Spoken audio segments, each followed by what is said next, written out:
In the ancient city of Benin lived a young woman named Efe Osagi. She was the first daughter of a poor family in a small village just outside the city walls, where life moved slowly, but hardship never rested. From a very young age, Efe carried the weight of responsibility like a second skin. While other children played barefoot in the dusty compounds, chasing laughter and sunlight, Efe was already learning what it meant to endure. She woke before dawn each morning, sweeping the compound, fetching stream from a distance, and helping her mother prepare whatever little meal the family could afford. Her father, Osagi, was a quiet man worn down by life. Once strong and hopeful, the years of struggle had bent his shoulders and softened his voice. He worked tirelessly sometimes as a farmer, other times doing odd labor in nearby towns. But no matter how hard he tried, it was never enough.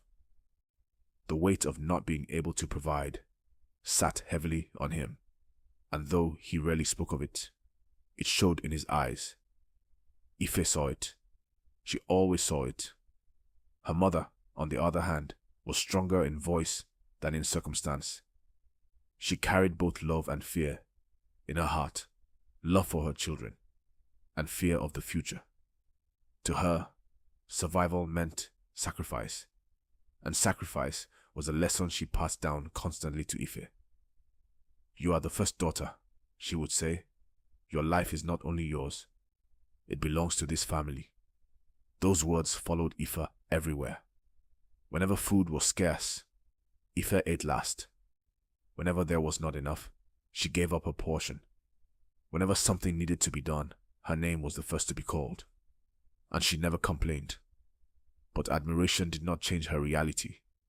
Behind the praise was a life of constant pressure. Efe had dreams, small, quiet dreams she barely allowed herself to think about. Sometimes, as she fetched water or sat alone in the evening, she imagined a life where she could choose for herself, where she could breathe without the weight of expectation. But those thoughts never lasted long, because reality would always return through her mother's voice, her father's silence, or the empty plates at dinner. She understood something very early in life. Love, in her world, was tied to sacrifice, and sacrifice meant letting go of yourself. So she became exactly what everyone needed her to be: responsible, obedient, strong, but deep within her, quietly, without words. Aoife was tired. She just didn't know yet that her greatest test was still ahead of her.